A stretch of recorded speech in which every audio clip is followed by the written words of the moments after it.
Okay, this is Jacob Schmitt with HuntFishLife.com. Right now, it's April the 21st, 2019, as I'm recording this.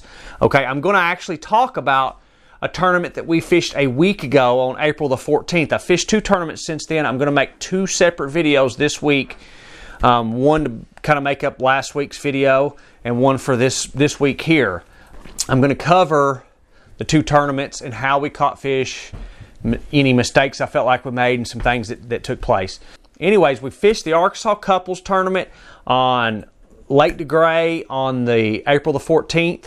We fished the Trader Bill Tournament. I had a pattern there I found. I expanded upon that. I started my practice to make sure that was still, you know, a good pattern. Checked a couple areas. The fish were there. Oh, he rolled. I got him. I think it's one of those white bass. No, it's about a 2-pound largemouth. I see him. Oh, heck yeah. You want pictures today? If you want. Self or what? Nope, he's not. There's another one. This is a bigger one, ain't it? Yeah, this is a little bit bigger fish. Yeah, this is a little bit healthier fish. Oh, don't run on the boat, sucker. Oh, yeah. Yeah, it's a little bit bigger. That's a 2. Yeah, that one weighs 2 pounds. Both. My oldest son actually caught a 4-pounder where we fished the Trader Bill's tournament a couple weeks prior to that. He caught like a 406. My scales weighed it. So we were excited. In the tournament, on the 14th, I went to that spot, and right before our trolling motor messed up, I caught like I think I caught a 2.5-pounder or something in that spot. I think it was our biggest fish for that. We had 2 that were over 2 pounds, and then we had 2 that were just right at 1 pound. We just needed to cool the 2 that were 1-pounders to 2-pounders, and we won the tournament. But trolling motor messed up at like 11 o'clock. I really felt like that with the weights that came in, that had it not, that we would have won. No ifs, ands, or buts about it. We were catching the fish, and I had a pattern figured out that we was able to catch some decent fish. And I seen a couple of fish that I didn't actually get to bite, that followed my bait, turned around or whatever, that didn't actually commit to it and bite it, that were decent fish. They were 3-pounders, 3-4-pound fish.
We caught quite a few fish. I don't know what the heck the deal was. I had unbelievable amounts of bites and just couldn't get hooked up on them. But I'm gonna go grab some lunch, and then I'm gonna go focus on another area and just look and see. I know the last fish that I missed looked like a pretty good sized fish, but I don't know. And I did see one that I know for sure was at least 4 pounds that was swimming with another fish. So there's this area that I'm fishing's got a few decent fish, but I'm just not sure about it. So I'm gonna just keep looking until at least my practice time's up, and then whenever practice is over, I'll make the best decision I can make, and hopefully I can have something to go with during the tournament time. Practiced the 12th, The 13th was actually practicing on the 13th. I was by myself because the weather was absolutely nasty, just really bad weather, and we didn't get. I got water in my gas somehow, and I imagine the rain before or something. I don't know, but anyways, I had some little issues there, so I didn't get to practice as much as I wanted on that day because I needed to take care of that. We did catch some fish, done well.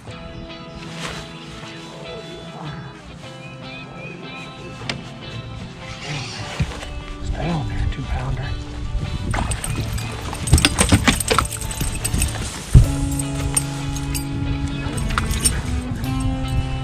Let's try 202. Okay. No, I'm good.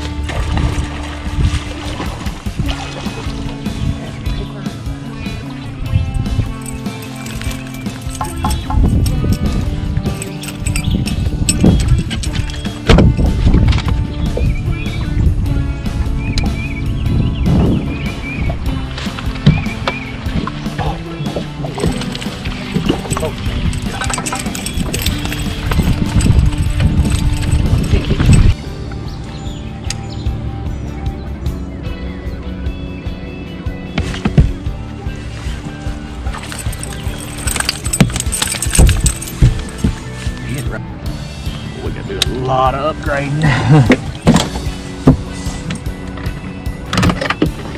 A lot of upgrading.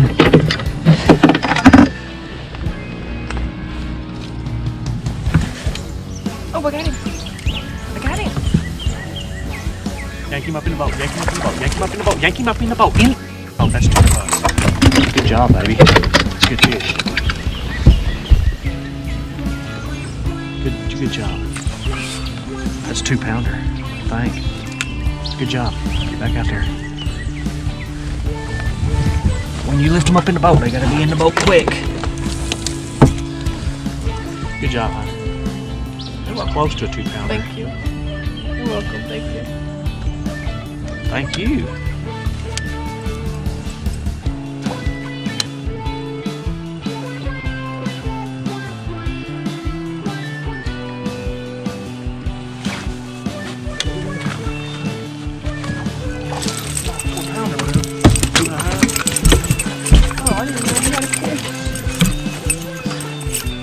Solid 2.5, ain't it? Yeah.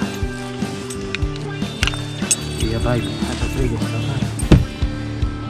What was he at? Way up there? No, right here on the edge. I had to throw it several times. We got number 5. I'm taking a drink when you catch that 4-pounder. 5. My oldest son caught a 4-pounder right here.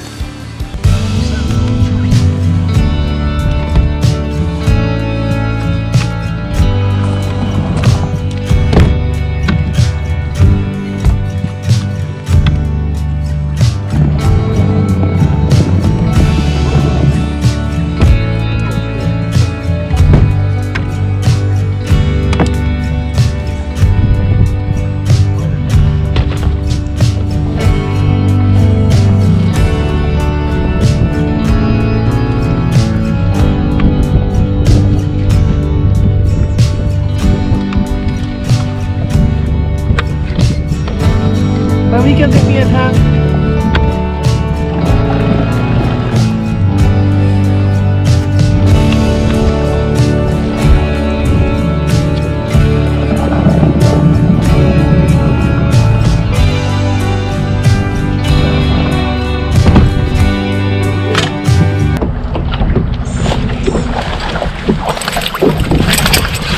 Pretty cool looking.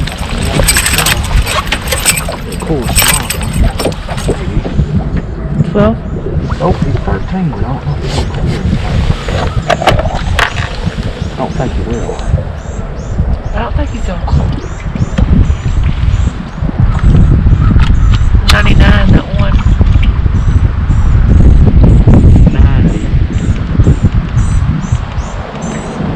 The smallest is 99.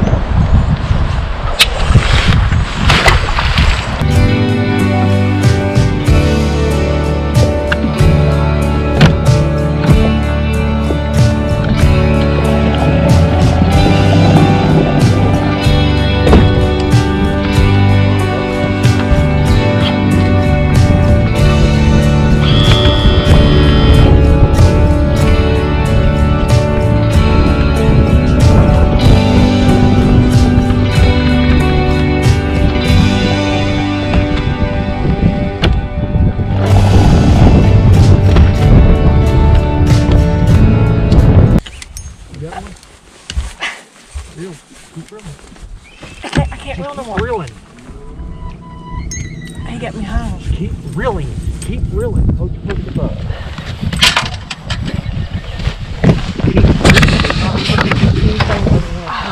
Keep reeling. Still on me? Yeah. Sure. Keep poking up.